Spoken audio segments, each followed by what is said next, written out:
காவேரி மேலாண்மை ஆணையம் இப்பொழுது மேகதாதில் அணை கட்ட ஆய்வு செய்யலாம் என்று கர்நாடகாவிற்கு ஒரு பச்சை கொடியை காட்டியுள்ளது.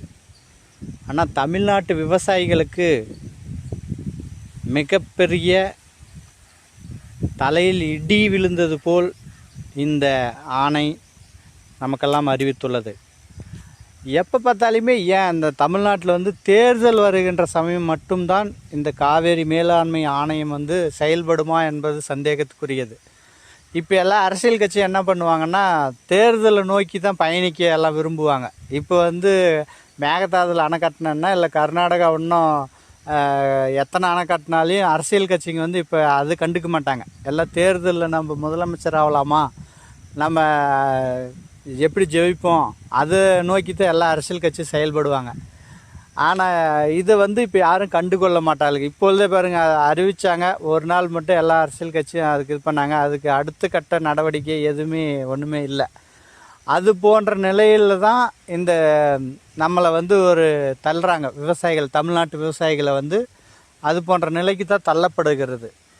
காவேரி மேலாண்மை ஆணையமும் கர்நாடகாவுக்கு சாதகமாக செயல்படுகிறது என்பது தமிழக விவசாயிகள் சங்கத்தின் சார்பாக பகிரங்கமான குற்றச்சாட்டு. ஏனென்று கேட்டால் தேர்தல் சமயத்தில் மட்டும்தான் அந்த ஆணையம் செயல்படுமா, மற்ற சமயத்தில் செயல்படாதா? இப்போ நம்ம மாநிலத்திற்கு இன்னும் குறைந்தபட்சம் ஒரு 7 மாதத்துக்குள் தேர்தல் வருகின்ற சமயம். இப்பொழுது அனைத்து அரசியல் கட்சியுமே நிச்சயமாக தேர்தல் வேலையை மட்டும்தான் செய்வார்கள். போராட்டத்திற்கோ ஆர்ப்பாட்டத்திற்கோ அவர்கள் முன்னெடுக்க மாட்டார்கள். அந்த சமயத்தில் இப்போ மேகதாதுல ஆய்வு பண்ண அனுமதி கொடுத்துட்டாங்க. அடுத்தது ஆய்வு பண்ணி இங்கே கட்டலாம் அப்படின்னு சொல்லி இது பண்ணால் நமக்கு தேர்தல் பிஸியில் அது கட்டினாலே நம்ம எதுவும் சும்மா ஒரு கண்டனத்தை தெரிச்சுட்டு அப்படியே கம்முன்னு விட்டுருவாங்க. ஆனை கட்ட ஆரம்பிச்சிருவாங்க. கடைசியில் பாதிப்பு யாரானா விவசாயிங்களுக்கு தான், மற்றவங்களுக்கு யாருக்கும் கிடையாது.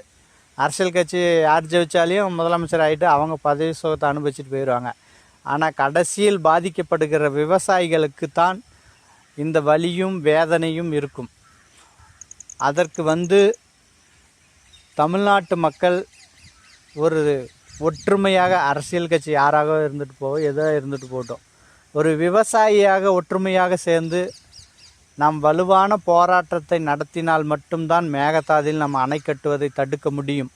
இல்லை என்று சொன்னால் நிச்சயமாக முடியாது. நமக்கு இப்போ ஏதோ மழை பெஞ்சிட்ருக்கு, தண்ணி வந்துட்டுருக்கு. மழை பெய்யாமல் அவங்களுக்கு தேவையான அளவுக்கு மட்டுமே மழை பெய்தது என்று சொன்னால் தமிழ்நாட்டுக்கு மேகதாது அணை கட்டப்பட்டால் ஒரு சொட்டு தண்ணீர் கூட நிச்சயமாக வராது.